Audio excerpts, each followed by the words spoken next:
The god, in the sense we use the word, is in essence the same in all of the Bantu tribes I have met with on the coast, a non-interfering and therefore negligible quantity.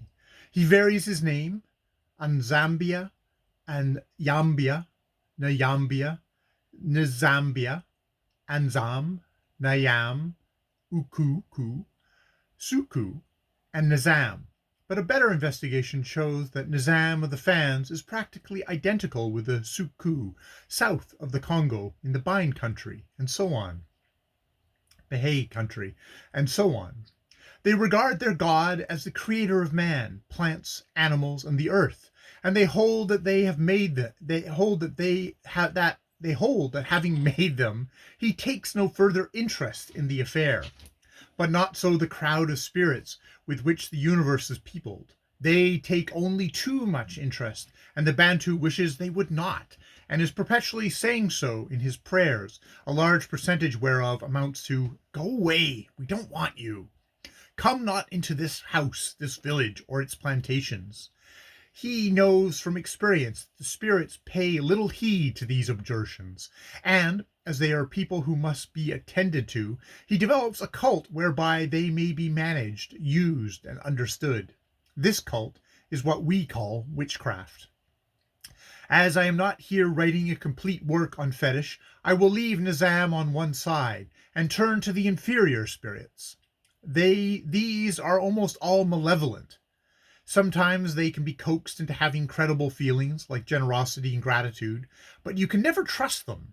No, not even if you are yourself a well-established medicine man. Indeed, they are particularly dangerous to medicine men, just as lions are to lion tamers, and many a professional gentleman in the full bloom of his practice gets eaten up by his own particular familiar, which he has to keep in his own inside whenever he has not sent it off into another's people's. I am indebted to the Reverend Dr. Nassau for a great quantity of valuable information regarding Bantu religious ideas, information which no one is so competent to give as he, for no one else knows the West Coast Bantu tribes with the same thoroughness and sympathy. He has lived amongst them since 1851, and is perfectly conversant with their languages and culture, and he brings to bear upon the study of them a singularly clear, powerful, and highly educated intelligence. I shall therefore carefully ticket the information I have derived from him, so that it may not be mixed up with my own. I may be wrong in my deductions, but Dr. Nassau's are above suspicion. He says the origin of these spirits is vague. Some of them come into existence by the authority of Azam, by which you will have understood, please, the same God I have quoted above as having many names. Others are self-existent. Many are distinctly the souls of departed human beings, which in the future, which is all around them, retain their human wants and feelings. And the doctor assures me he has heard dying people with their last breath threatening to return as spirits to revenge themselves upon their living enemies. He could not tell me if there was any duration set upon the existence as spirits of these human souls, but two Congo Francais natives of different tribes, Menga and Iguale, told me that when a family had quite died out, after a time its spirits died too. Some by no means at all, but by no means all of these spirits of human origin, as in the case among the Negro Ftsh, undergo reincarnation. The doctor told me he once knew a man whose plantations were devastated by an elephant.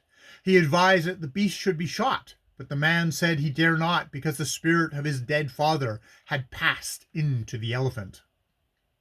Their number is infinite, and their powers as varied as human imagination can make them.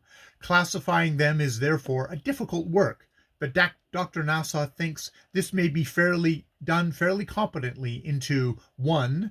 Human disembodied spirits, Manu; vague beings, well described by our word ghosts, Abambo; 3. Beings like something like dryads, who resent intrusions into their territory on their rock, past their promontory or tree. When passing the residence of one of these beings, the traveler must go by silently, or with some Kabbalistic invocation, with bowed or bared head, and deposit some symbol of an offering or tribute, even if it be only a pebble.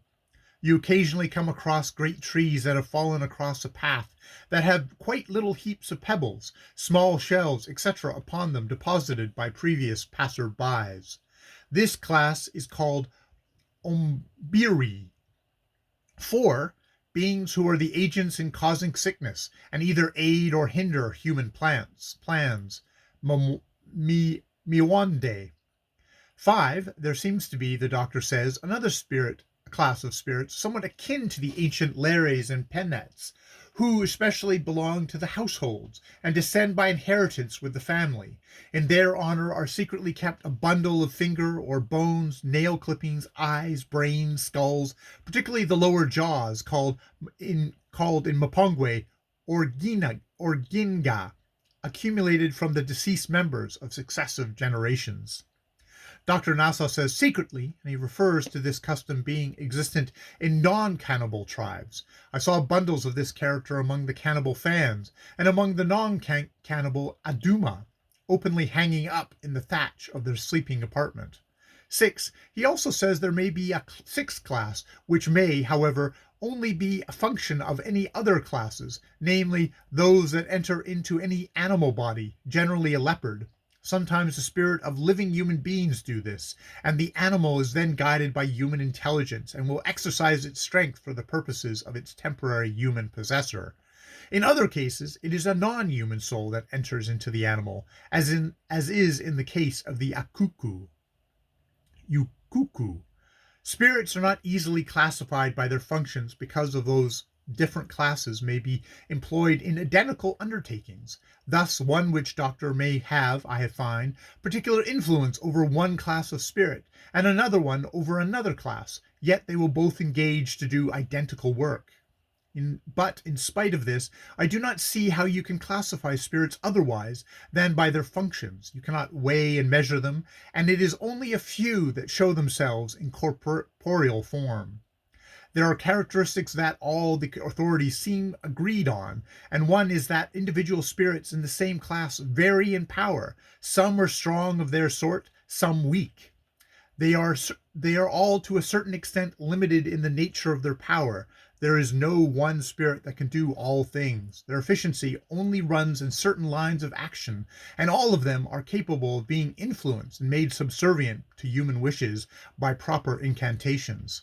This latter characteristic is of course to human advantage, but it has its disadvantages, for you can never really trust the spirit, even if you have paid a considerable sum to a most distinguished medicine man to get a powerful one put up in a juju or mond, as it is called in several tribes.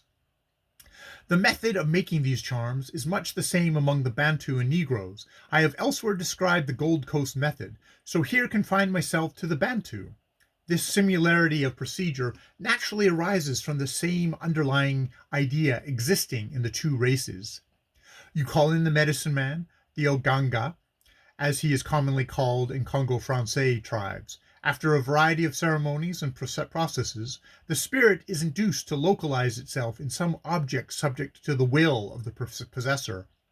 The things most frequently used are antelope horns, the large snail shells, and large nut shells, according to Dr. Nassau. Among the Fan, I found the most frequent charm case was in the shape of a little sausage, made very neatly of pineapple fiber, the contents being the residence of the spirit or power, and the outside colored red, or to flatter and please him, for spirits always like red, because it is like blood.